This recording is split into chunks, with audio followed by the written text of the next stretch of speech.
श्रीगुरुभ्यो नमः। हरि ओम श्रीमहागणाधिपतये नमः। श्रीमहासरस्वत्यै नमः। श्रीगुरुभ्यो नमः। हरि ओम। यत्कर्ता जगतां भर्ता संहर्ता महसां निधिः प्रणमामि तमादित्यं बहिरन्तस्तमोपहम्। తల్లి గర్భము నుండి ధనము తేడెవ్వడు, వెళ్ళిపోయడి నాడు వెంటరాదు. లక్షాధికారైన లవణమన్నమి కాని మెరుగు బంగారంబు మృంగబోడు. విత్తమార్జన చేసి విర్రవీగుటె కాని కూడబెట్టిన సొమ్ము కుడువబోడు. పొందుగా మరుగైన భూమిలో పలబెట్టి దాన ధర్మములేక దాచి దాచి తుదకు దొంగలకిత్తురో దొరలకవునో. తేనె దుంటీగలియవా తెరవరులకు భూషణ వికాస శ్రీ ధర్మపుర నివాస దుష్ట సంహార నరసింహ దురిత దూర. 2025 కొత్త సంవత్సరం ప్రారంభమైంది. మనం ముందుగా ఏప్రిల్ 1 దగ్గర నుంచి ఏప్రిల్ నెల 25వ సంవత్సరం ఏప్రిల్ నెల మాస ఫలితాలు చెప్పుకుందాం. దానికి 2025 ఏప్రిల్ నెల మొట్టమొదటి రాశి మేషరాశి ఫలితాలు చెప్పుకుందాం. ఈ మేషరాశి వాళ్లకు ఇల్లు కట్టుకునే వాళ్ళకి కానీ, ఇల్లు అమ్ముకునే వాళ్ళకి కానీ, మరి ఇల్లు కొనుక్కునే వాళ్ళకి కానీ, వివాహం చేసుకునే వాళ్ళకి కానీ అందరికీ కూడా బాగా ఉపయోగకరమైన టైము, బాగా మేలు జరిగేటువంటి టైము. కాబట్టి జాగ్రత్తగా చేసుకోవాలి. అయితే వివాహం కావటానికి కూడా బాగా అవకాశం ఉంది. వివాహం కాని వాళ్ళకి వివాహం కావటానికి కూడా చాలా అవకాశం ఉంది. కానీ రాహుకేతువుల మధ్యలో గ్రహాలన్నీ పడి ఉండటం చేత వివాహం చేసుకునే వాళ్ళు చాలా జాగ్రత్తగా ఆలోచించి మరి జాతకాలు కలిసినాయా లేవా, కుటుంబం ఎట్లాంటిది అన్నీ పరీక్షించుకొని జాగ్రత్త పడి వివాహం చేసుకోవడం చాలా మంచిది. అదే కాదు, వీళ్ళ జాతకాలు కలిసినాయా లేవా కూడా చూసుకొని వివాహం చేసుకోవటం చాలా అవసరం. తర్వాత గురువు ద్వితీయంలో ఉన్నాడు. దీనివల్ల ఉపయోగం ఏంటంటే ద్వితీయం ధనవాగ్విత్తం అన్నారు. ద్వితీయంలో ఉన్న గురువు వల్ల ధనం వస్తుంది, మంచి జరుగుతుంది. కానీ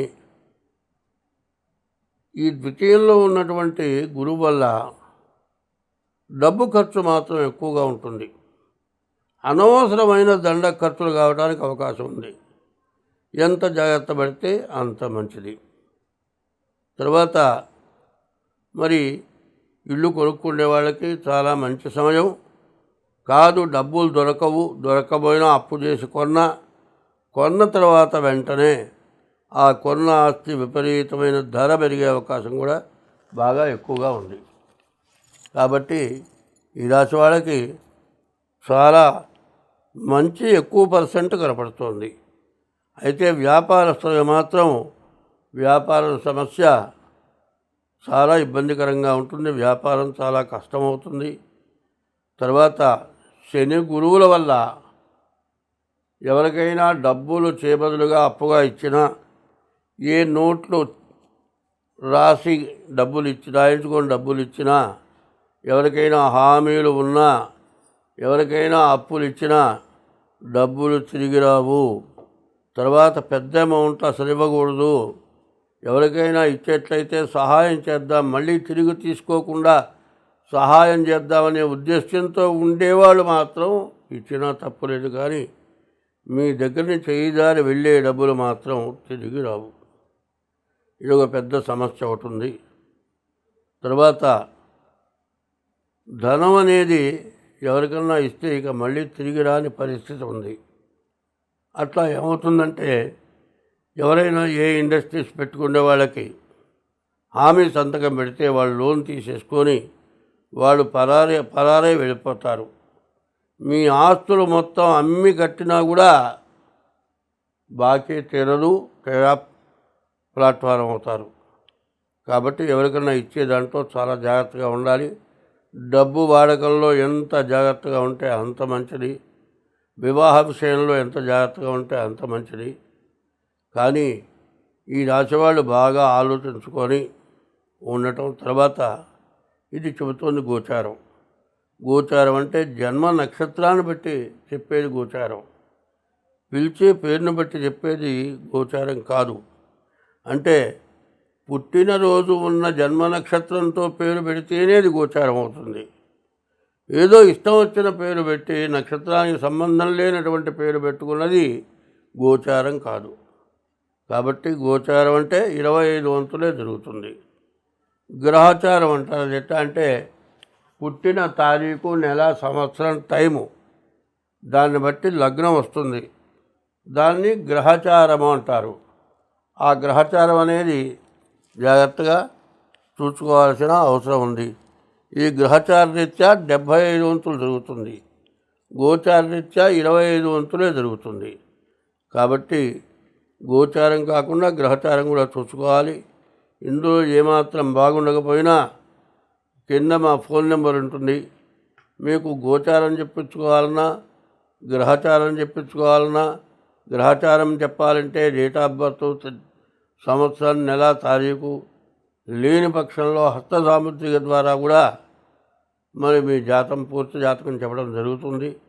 అట్లాంటి వాళ్ళు మా కింద ఫోన్ నెంబర్ ద్వారా సంప్రదించి దానికి తగిన ఫీజు చెల్లించి జాతకం చెప్పించుకోవటం మంచిది. ఎందుకంటే ఏమాత్రం ఎట్లా ఉంటుందంటే చిన్న దెబ్బ తగులుతుందండి. ఆ దెబ్బను నిర్లక్ష్యం చేస్తే సెప్టిక్ అయిపోయి ఆ భాగాన్నే తీసేయాల్సి వస్తుంది. అట్లాగే గ్రహస్థితి బాగుండనప్పుడు రకరకాలైన దండగలు వస్తాయి. ముందు బతకడానికి కూడా మార్గం లేక ఇబ్బంది పడే పరిస్థితి వస్తుంది. కాబట్టి అటువంటి పరిస్థితుల నుంచి తప్పించుకోవటానికి ఎప్పటికప్పుడు జాతకం చూపించుకోవటం మంచిది. ఒక చిన్న విషయాన్ని చెప్పుకుందాం.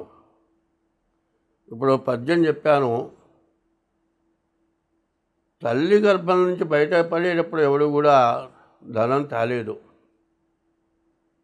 చివరికి ఎంత సంపాదించినా, ఎన్ని లక్షలు కోట్లు సంపాదించినా వెళ్ళిపోయేటప్పుడు మాత్రం, ఇక్కడి నుంచి వెళ్ళిపోయేటప్పుడు మాత్రం ఏమి కనీసం కట్టుకున్న గుడ్డ కూడా తీసుకొని వెళ్ళడు.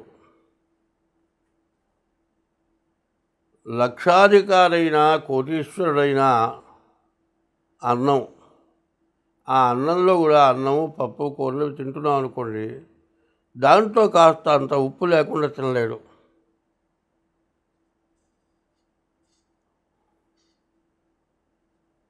పోనీ దాచిపెట్టిన డబ్బులు ఏమైనా తీసుకెళ్తాడా? ఏమీ తీసుకెళ్ళలేడు. దాచిపెట్టిన డబ్బు తీసుకెళ్ళలేడు, వచ్చేటప్పుడు తేలేదు, వచ్చి వెళ్ళేటప్పుడు తీసుకెళ్ళలేదు. కానీ ఆశ, ఈ ఆశ వల్ల ఎన్ని రకాల పాపాలు చేసి ధనాన్ని సంపాదించి ఎంతమందినో బాధలు పెట్టి, ఒక బంగారపు ఒక పెద్ద కొండ ఉందనుకోండి, కొండ మీద కూర్చున్నాడు. బంగారం ఏమైనా తింటాడా? ఏమీ తినలేడు. పోనీ బంగారం కానీ డబ్బు కానీ వాడి దగ్గర ఉందనుకోండి, ఎక్కడ దొంగలు వస్తారో, ఎవరు దోచుకుపోతారో, ఏమవుతుందో నిద్ర లేకుండా తను భయపడుతూ తన చుట్టూతో కాపలా పెట్టుకుంటాడు. అదే కావాలి, సంపాదించుకోవాలి అనేటువంటి ఉద్దేశం లేనివాడు ఎవడైనా సరే వేళకు అంత అన్నం దొరికితే చాలనుకునేవాడు తను ఉంటే తింటాడు, లేకపోతే ఎవరినన్నా పోయి అమ్మ ఆకలి అవుతుంది అన్నం పెట్టమంటాడు. ఆకలి అవుతుంది అన్నం పెట్టమంటే పెట్టని వాళ్ళు అంటూ ఉండరు. హాయిగా కడుపు నిండా తిని కంటి నిండా నిద్రపోతాడు. వాడికి ఎటువంటి పాపం ఉండదు. మళ్ళీ జన్మంటూ వస్తే మంచి ఉత్తమమైన జన్మ వస్తుంది. కానీ ఇప్పుడు 2024 నుంచి 2027 వరకు కూడా పరిస్థితులు ఎట్లా ఉన్నాయంటే, మనకంటే ఎక్కువ వాడిని చూసి మనం అంత స్థాయికి ఎట్లా ఎదుగుదాం అని ఆలోచన తప్పితే, మనకంటే తక్కువ వాడిని చూసి వాడికంటే బాగున్నాం, మనం తింటూ ఊరి పెడదాం అనే ఆలోచన లేకుండా ఆశ, విపరీతమైన ఆశ, దురాశ, దాంతో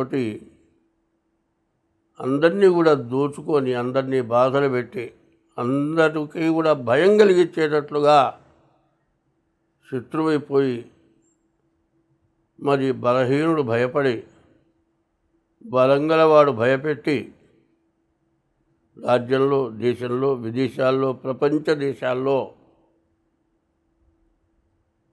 విపరీతమైన ఆశతోటి దోచుకుంటూ ఉంటే, కొంతమంది చిన్నవాళ్ళు, దుర్మార్గుల వాళ్ళు కూడా కొంతమంది కలిసి బాగున్నవాడిని ఎట్టా జయించాలి అని వాడి మీద యుద్ధం చేసి మనకంటే పైన ఉన్నవాడిని నాశనం చేయటం, ఇట్లాంటి పనులు జరుగుతూ దేశమంతా కూడా క్షోభపడి, ఇంతకుముందే మరి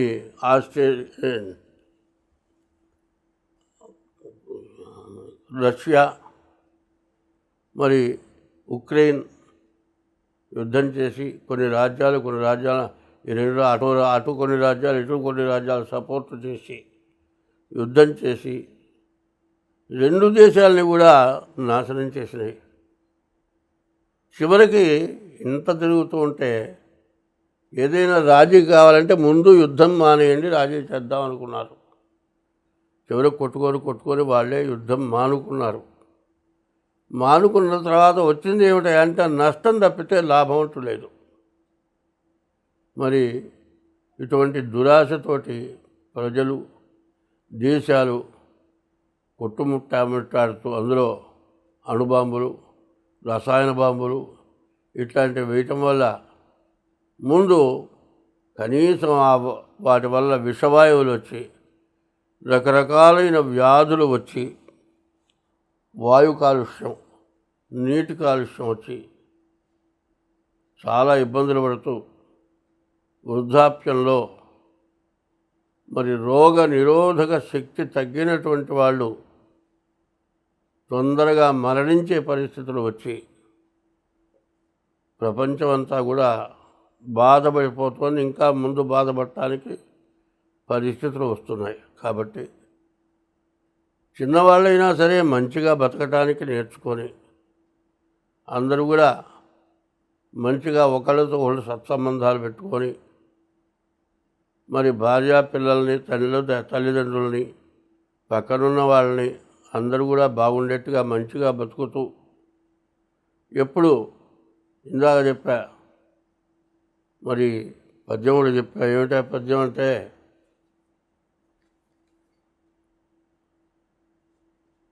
తల్లి గర్భం నుండి ధనము తేలేదెవడు, పోయేటప్పుడు తీసుకుపోలేదు. తల్లి గర్భంలో నుంచి బయటకు వచ్చిన తర్వాత ధనం సంపాదించాడు, ధనం మొత్తం ఇక్కడే వదిలేసిపోయినాడు. ఎవడు ఒక్కడైనా సరే ధనం తీసుకొని పోలే. కాబట్టి ఇక్కడి నుంచి వెళ్ళేటప్పుడు తీసుకెళ్ళేది పుణ్యం అనేది తీసుకెళ్తారు. ధనం ఎవరైతే ఎక్కువ సంపాదిస్తారో దురాగతంగా సంపాదించడమే, వాళ్ళు యమలోకానికి పోవటమే. ధనం మీద దురాశ కలిగి విపరీతంగా సంపాదించి చివరికి పోయేటప్పుడు వదిలిపెట్టి నరకానికి పోవటం జరుగుతుంది. ఆ దురాశ, దుర్మార్గమైన సంపాదన, ఒకరి యందు ఒకరికి దురభిప్రాయం లేకుండా ఉండటం చాలా అవసరం. ఎందుకంటే ఇప్పుడు నవనాయకులు గ్రహాలు, 9 గ్రహాలు నవనాయకులు. ఈ నవనాయకుల్లో మరి 3 స్థానాలే శుభగ్రహాలు వచ్చినాయి. 6 స్థానాల్లో 4 స్థానాలు రవికి వచ్చినాయి, సూర్యుడికి. మిగతా 2 స్థానాలు కూడా పాపగ్రహాలకు వచ్చినాయి. అంటే శుభగ్రహాలు 3. మరి చంద్రుడు, బుధుడు, గురువు. ఈ శుభగ్రహాలు తక్కువగా ఉంటాం, పాపగ్రహాల బలం ఎక్కువ ఉండటం చేత దేశంలో అల్లకలలు రావడానికి సిద్ధంగా ఉంది. కాబట్టి ఎవరికి వాళ్ళు ఎట్లా అంటే, ఒక తండ్రి చెప్పాడు, ఒక 7 కట్టెలు తీసుకొచ్చాడు. కట్టగట్టిన ఆయన కొడుకులు ఉన్నారు, 5 కొడుకులు. ఈ కట్టగానే ఉంచి విరగదీయడా అంటే కొడుకులు విరగదీయలేకపోయినారు. 7 కట్టలు విడదీసి విరగదీయడా అంటే ఒక్కడే 7 కట్టలు విరగదీశాడు. ఎంత బలహీనులైనా, ఎంతటి బలం తక్కువైన కట్టెలైనా 7 కట్టలు కట్టి విడదీయాలని, కట్టగట్టి విడదీయాలంటే ఎవరి వల్ల కాల. సన్నటి కట్టెలైనా 7 కట్టగట్టి విరగదీయాలంటే విరగదీయలేకపోయినారు. అట్లాగే బలహీనులు, ఏమీ చేయలేని వాళ్ళు, ఏమీ చేయలేమనుకోకుండా అందరూ కూడా మంచిగా ఉంటూ ఒకళ్ళకొకరు సహకరించుతూ దైవభక్తి కలిగి ఉండటం, ఇట్లా చేయటం వల్ల చెడుని నిర్మూలించడానికి బాగా అవకాశం ఉంది. కాబట్టి మంచి కావాలనుకునేవాడు ఎంతటి నిష్ఠాదరిద్రులైనా సరే కొంతమంది కలిస్తే చెడుని నిర్మూలించగలరు. కాబట్టి ఇది బాగా ఆలోచించండి. ఇది చెప్పేది మాత్రం తప్పు కాదు. 7 కట్టెలు కట్టగా ఎట్లా విరగదీయలేరో, విడదీస్తే ఎట్లా విరగదీయగలరో, అట్లాగే బీదవాళ్ళు విడిగా ఉంటే దుర్మార్గులకి బహుతేలిక. బీదవాళ్ళు ఏ రోజుకు ఆ రోజు బతికేవాళ్ళు ఒక కట్టుగా ఉంటే దుర్మార్గులు ఏమీ చేయలేరు. కాబట్టి ఎప్పుడు కూడా తల్లిని తండ్రిని అన్నం పెట్టి పోషించి బాధ లేకుండా ఉంచుతూ, భార్యకు ఎటువంటి కష్టం కలగకుండా చేసుకుంటూ, తన వృత్తి తను చేసుకుంటూ, పిల్లల్ని తల్లిదండ్రులని పోషించుకుంటూ, ధర్మంగా బతుకుతూ, ధర్మో రక్షతి రక్షితః అని ఉంది. ధర్మాన్ని మనం రక్షిస్తే ధర్మం మనల్ని రక్షిస్తుంది. ధర్మస్య జయోస్తు అన్నారు. ధర్మం ఎప్పుడూ జయిస్తుంది. అధర్మస్య నాశోస్తు, అధర్మం నాశనం అవుతుంది. ప్రాణిషు సద్భావనాస్తు, ఎటువంటి జీవరాశినైనా సరే చంపేటువంటి స్వభావం లేకుండా, చీమనైనా సరే. మరి చిన్నపిల్లలు చిన్న పాఠాల్లో వచ్చింది. మరి ఒక చీమ బోయవాడు చెట్టు మీద ఉన్నటువంటి రామచిలకని బాణం ఎక్కువబెట్టాడు. ఒక గండు చీమ చూసింది, వాడి బొటను వేలును చురుక్కుమని ఎట్టుకుట్టింది. బాణం ఎక్కువబెట్టిన బాణం వేశాడు, కానీ రామచిలక తగలలేదు, పక్కకి తప్పుకుపోయింది. మరి రామచిలక గండు జీవ చేసిన పనికి సంతోషించింది.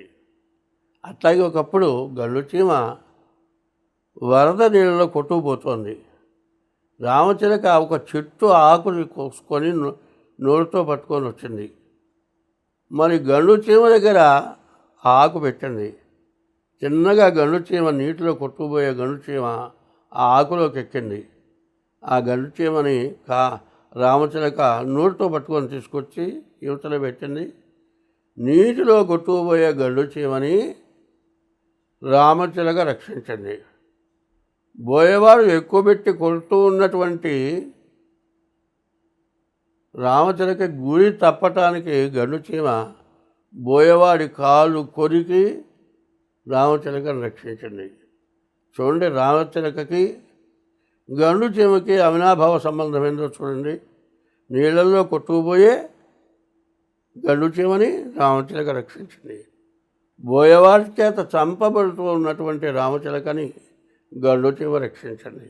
అట్లాగే మంచి వాళ్ళందరూ కూడా మంచిగా ఒకరితో ఒకరు సత్సంబంధంగా ఉండి మంచివాళ్ళు చెప్పే మాటలు వింటూ ఉంటే ఎటువంటి దురాగతాన్నైనా జయించి అభివృద్ధిని పొందుతారు. అందరం బాగుంటాం.